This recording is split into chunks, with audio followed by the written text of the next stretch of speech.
Will home prices crash or climb in 2025? That is what we will cover today. Now, inflation is skyrocketing. The Fed is tightening. Credit card debt is out of freaking control. There are all types of macro issues economically that are very bearish and must be addressed. But for now, I want to stick to what I see in terms of leading indicators. Now, I just got off the phone with a client, someone who I've been talking to for years, somebody who's been sitting on the sidelines, waiting to move to Florida from another state, looking to relocate, but they wanted to time the market. They wanted to time the mortgage rates. They wanted to time everything they possibly could time and nail the bottom. Now, having been a stockbroker for 20 years, I know that I am not a market timer. I will never get the very bottom. I will never trade the very top.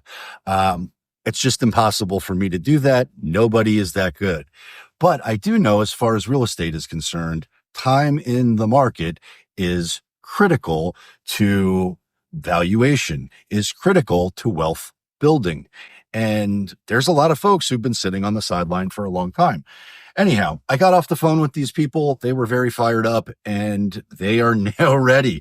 They are prepared to buy their forever home here in South Florida, Southeast Palm Beach County, specifically Boca Raton. They are ready to go conditionally. And that condition is they're ready to buy a home when they can buy it for half price. And at this point, I basically want to light myself on fire or throw my phone out the window or punch myself in the face, not because I am sadistic, but because that is simply not the economic reality or the market reality right now in Boca Raton, which does not mean that's what it's like everywhere.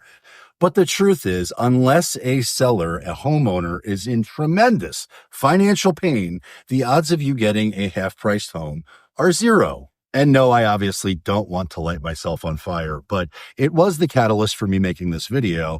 And right now, there are some things that must be known. As a buyer, anywhere, you've got way more leverage to negotiate a much better deal. In most markets, there are much more homes sitting on the market unsold. So chances are you've got tremendous leverage to negotiate a phenomenal deal that you wouldn't have been able to do in the past. And right now, the biggest challenge or the biggest obstacle that I see in my market, Delray Beach, Boynton Beach, Boca Raton, Wellington, Lake Worth, is that most sellers do not have the ability to offer the massive credits, the massive incentives, the massive rate buy downs that new construction developments have, new home builders have. And right now, most homeowners who have their house on the market where it's been sitting unsold for a long time, they are prepared to negotiate. They are prepared to make concessions, make deals happen, but they don't have the same dry powder that a home builder would. But to fully understand what's happening in the housing market, to read the leading indicators as to what's likely going to happen as far as home pricing is concerned in 2025, we must understand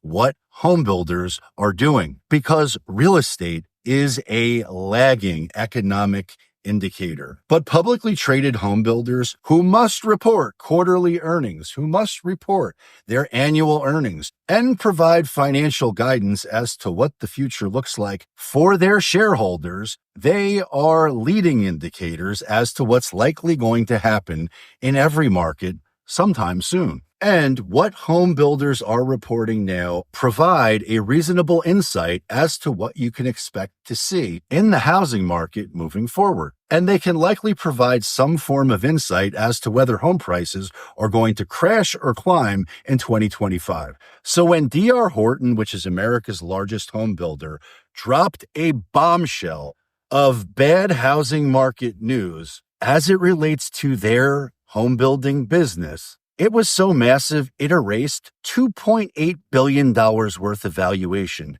in one day. But this is not about stock prices. It's about the housing market teetering on the edge of a crisis so profound, it could redefine what home means for millions of Americans. All of this is relevant to you, whether you're thinking about buying a home, thinking about selling a homeowner, or somebody simply just trying to make sense of what's happening right now in today's market. And it all started with D.R. Horton's CEO, David Ald's voice cracking with tension.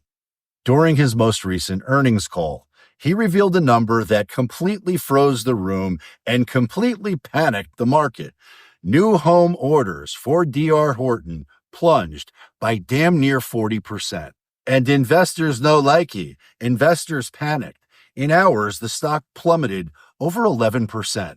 And the trading volume in the stock exploded 6 times the daily average. But when D.R. Horton admitted that new home orders plunged 40%, spike in trading volatility is the least of their concerns, because the reality is the numbers don't lie.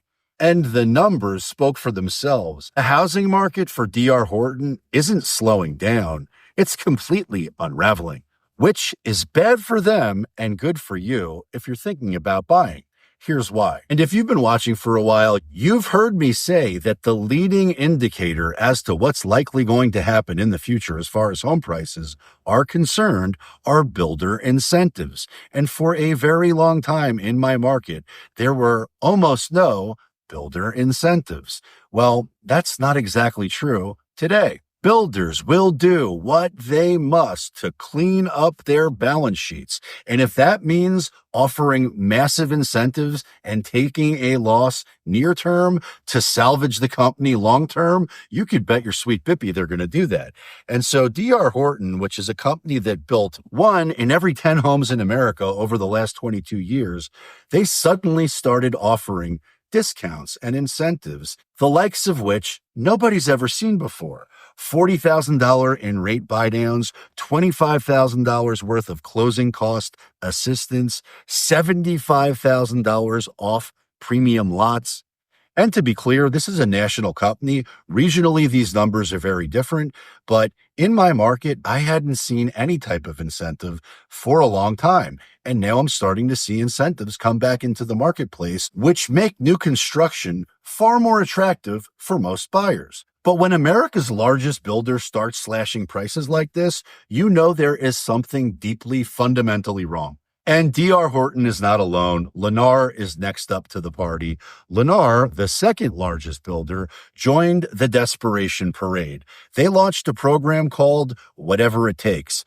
And I get emails from Lennar locally, which I haven't really shared much about, but I probably get 3 to 4 different Lennar or Toll Brother emails talking about different rate incentives that they're willing to offer people who will close on quick delivery homes, meaning homes on the balance sheet that somebody walked away from the contract. But they are buying down mortgage interest rates as much as they possibly can for a full 30 years in some markets. And depending on how the math shakes out, that could cost them $100,000 per home. But it also gets the debt off their balance sheet, which must be refinanced at a higher level. These builders are in trouble. And yet, despite the fact Lennar is making these massive incentives available to buyers, their orders dropped by north of 15% too, and cancellation rates triple. Lennar's CEO went on the record as stating, "We're seeing significant resistance at current prices." And for the first time ever, new homes were being marketed with Black Friday deals. And Black Friday deals for homes is no bueno if you're a home builder. But if you're looking for a new home and your choices are mortgage interest rates at market rate for a residential resale when you could buy a brand new home at a 3 or 4% mortgage interest rate, chances are you're going to elect to be in the new home. And in my market, that's exactly what we see. New construction is the number one competition for most residential resale in the markets that I serve. And if you've been watching for a while, you know that I've said before, follow the institutional money. What are the big players doing? What is the smart money doing in the housing sector? And it certainly caught my attention when Warren Buffett bought something close to $1 billion worth of both of these home builders. It also caught my attention when he sold them less than a year later. And Warren Buffett is the investor who wrote to his shareholders that said, if you aren't willing to own a stock for 10 years, don't even think about owning it for 10 minutes. And no, I don't know why Warren Buffett or Berkshire Hathaway bought the home building sector and then sold it as quickly as he did, but I do know he timed it perfectly to avoid this collapse. Now, as dire as those national warnings are, let me be more specific here regionally. I don't believe we're going to see a real estate collapse or anything remotely close to that anytime soon. What I see is a return to normal. I do expect that we will see interest rates remain higher for longer, and I expect there will be some inflationary pressures, which will squeeze some people out of their homes. And let's keep in mind, it only took 10% of the overall market to be in distress to create a 30% market collapse across the board nationally. But each market's going to trade different, and some areas were much more severely hit than that. I don't see that happening here in South Florida. So with that in mind, the future looks bright. Hope you have a very happy 2025. Happy New Year from my family to yours. And God bless America. We love you.